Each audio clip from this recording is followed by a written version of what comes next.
Welcome back, friends. Welcome back to the Corbett Report. I am James Corbett of CorbettReport.com with another edition of Propaganda Watch. Stop me if you've heard this one at all in the past few weeks. Contact tracing.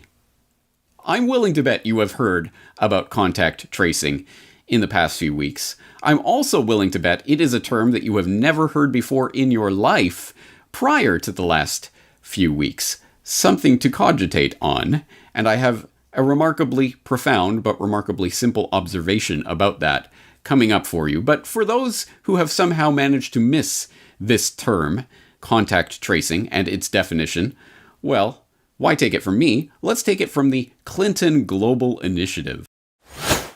One of the elements, key elements, in your plan to be able to reopen California, and I liked it, by the way, because you didn't overpromise. You didn't promise you could do things you couldn't, and you made it clear that unless you could do it without more people getting sick and dying, it couldn't be done. But one of the things that you have to be able to do is to track people who are positive. Where were they? Who were they in contact with? How can you hem up any recurrence of this? Massachusetts has recently announced that they're going to try to build a statewide tracking program, and they've asked Partners in Health to run it for them. And they're one of my partners in the work we've done in Africa, Haiti, and other places. But where are we going to get all these contact tracers? Should we have, like you did with California did with the Conservation Corps of young people? Should we have a contact tracer corps, even if we call it something more elegant? Should we really build the first public health network we've ever really built in this country around this issue? I think the answer is absolutely yes. And I love the Massachusetts example. We were able to learn from them. We're all sharing best practices in real time. But this is an interesting point that's often not brought up. We have tracing capacity that predates COVID-19. It goes back to SARS, measles, TB, et cetera. Tracking and tracing capacity that exists in the county levels primarily, and increasing capacity at the state level. So what we're doing is we're building off that existing infrastructure and using the tools of technology to overlay. In addition to that, we're using AmeriCorps specifically. And thank you as a champion for AmeriCorps for decades. We've been able to take advantage of that workforce. Obviously, our Conservation Corps, what we have now is called Cal Volunteers. In the spirit of Sarge Shriver, we are asking people, thousands of folks, to be part of this new corps, to get trained and to help us with the tracing, because you're absolutely right. The predicate for getting back to some semblance of normalcy is our ability to identify individuals through testing, to be able to trace their contacts, to isolate individuals that have either been exposed or quarantine people that are tested positive. And that's just going to require an army of folks and the capacity of consideration from individuals to allow for their privacy to be impacted by that kind of acuity of attention based upon where they've been and who they talked to. Oh, yes. Contact tracing. Is that what they're calling it now? Because it seems to me that this is the nightmare panopticon total surveillance grid that crazy conspiracy theorists have been warning about the creation of for decades now. But no, you silly conspiracy theorists, you were completely wrong. That never existed, and you were crazy and paranoid for even caring about it. But, oh, here it is, and it's now called contact tracing. You see how this works. This leads to a remarkably profound and remarkably simple observation about propaganda. Propaganda is PR.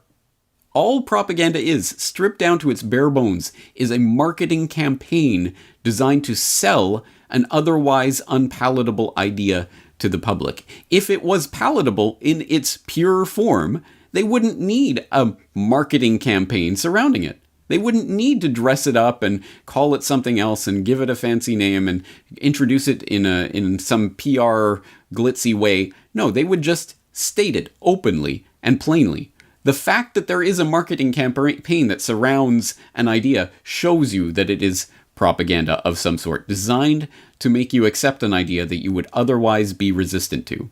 And one of the simplest and most effective marketing techniques for unpalatable ideas is to simply name that idea something else and then present it in a context where it seems to be good.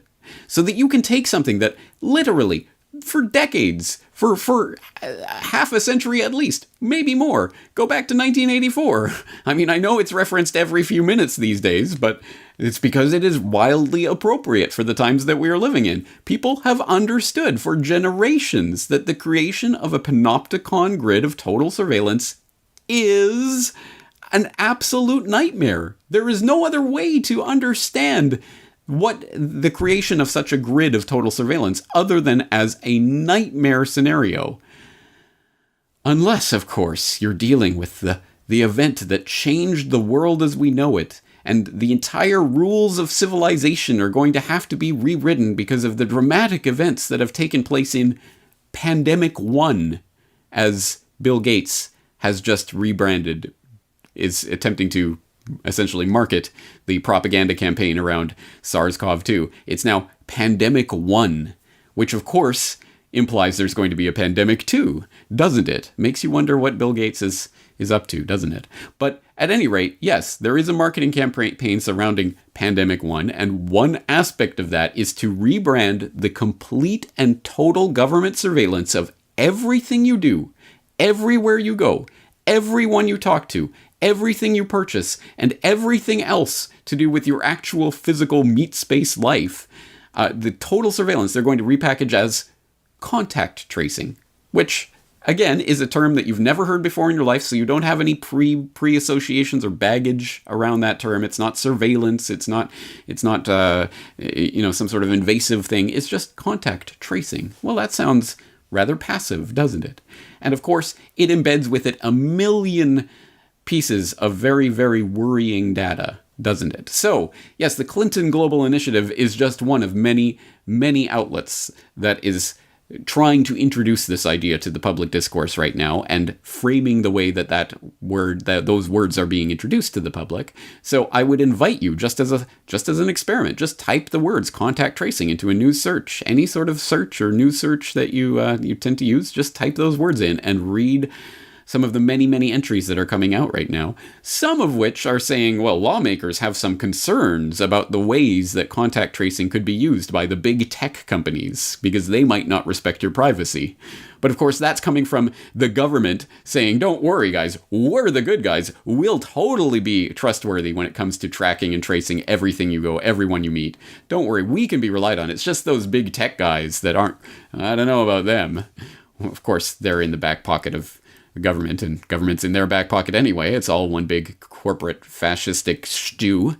But let's disregard all of that, and let's make the debate about who should be entrusted with all the data about everywhere you are going at all times of every day.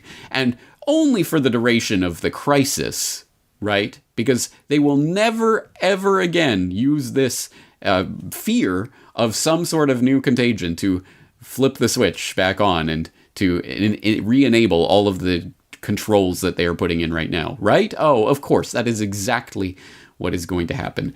Powers that are taken by the government, as we should all know by now, will never be relinquished. They will never give up on this complete and total surveillance of every person in the population at all times once it has been put in their hands.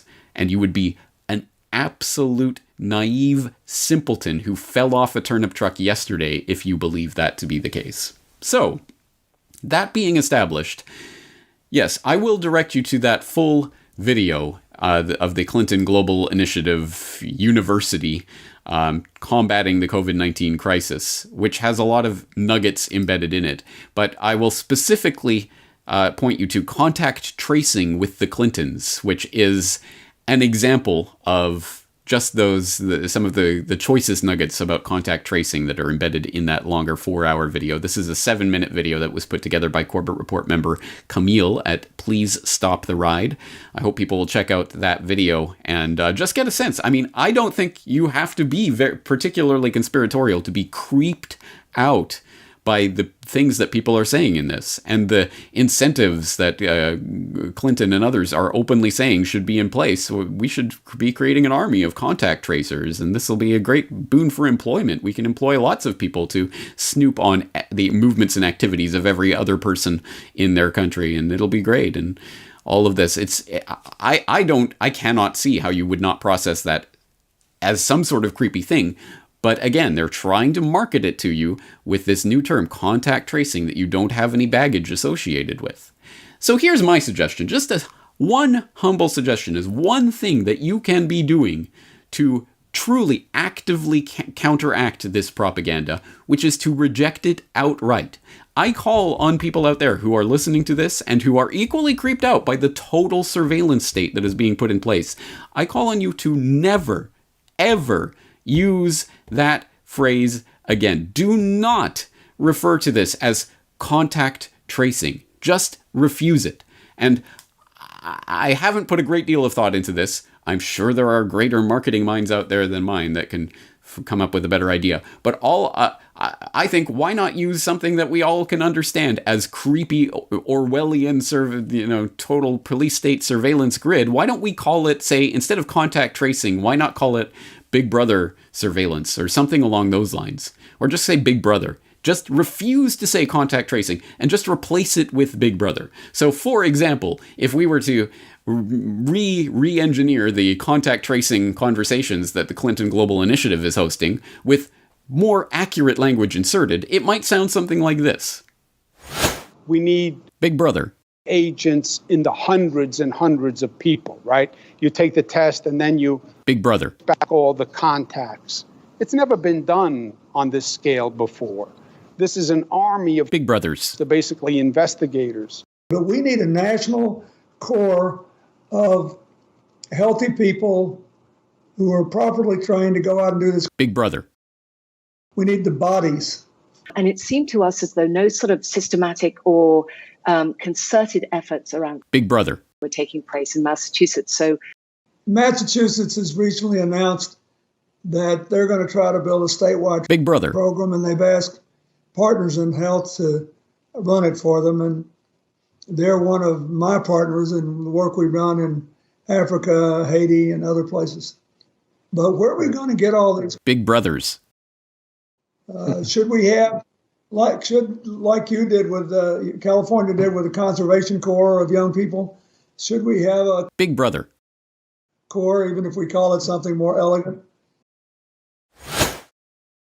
See what I'm saying? Do you see how that can kind of change the inflection of what's being said and the way it is being said? Do you understand how that might make a difference? Anyway, I think it's a seemingly small change, but it actually means a lot to refuse the language as it is coming into place. Because exactly as we saw with the War of Terror, for example, which they insisted on calling the War on Terror, well, by changing the terminology that they give us to talk about such things, we can counteract the narratives that they're saying. So refuse to say weapons of mass destruction, say weapons of mass distraction, or whatever it is, which sounds like just a pithy, silly thing to say. But no, you are consciously choosing to reject the language that they are using to try to sell to the public, to try to make people just turn off their mind and go with this new word that's being introduced in a certain context, to make them think about those words. And I'm not saying go out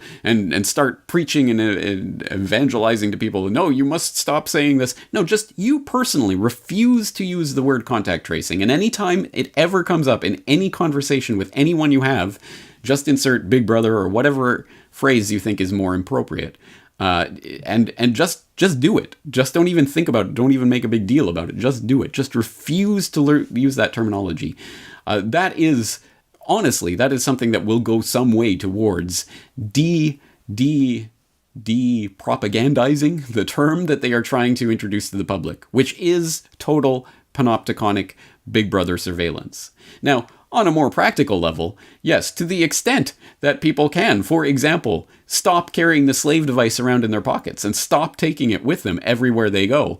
That absolutely should be done right now. 100% people should be spreading awareness that, yes, you do not necessarily need your slave device with you at all times, tracking everywhere you go. Because regardless of what they're calling it and what they're saying about, oh, you'll have to sign, don't worry, it's all voluntary, you'll voluntarily download this app. We all know that is cockamamie nonsense, and we know that you are being tracked and databased and surveilled in all sorts of different ways at all times of day and night. But the base level of what I'm saying here today is that please be actively, consciously aware of the language that is being used to introduce this new concept, this old concept in a new bottle, new wine, old wine for new bottles for old wine, whatever that phrase is. You get the point. It is something that we already understand in one context as being horrible, and we are being asked to accept it as wonderful in this other context because it's been given a new name and a new twist. Refuse to go along with that twist. That is important to maintaining your cognitive freedom, which is the base level of any freedom that we may or may not have. And so I will put that out there. And if there are greater marketing minds than mine out there in the audience, you suggest your own term. Personally, I don't think, again, like everything else, it should be decentralized, and I don't think we're all going to agree on one term that everyone has to use for this. But at any rate, just refuse to say contact tracing. Just refuse it outright.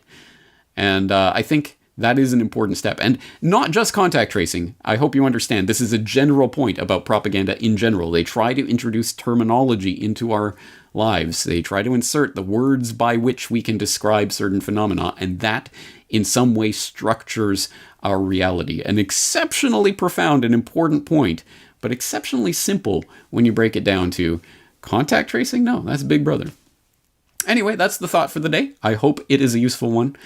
As always, I'm going to be here day in, day out, busting out information on this unfolding crisis as it comes. I hope you'll be there to join me for it, not at any controlled social media platform, but at corbettreport.com.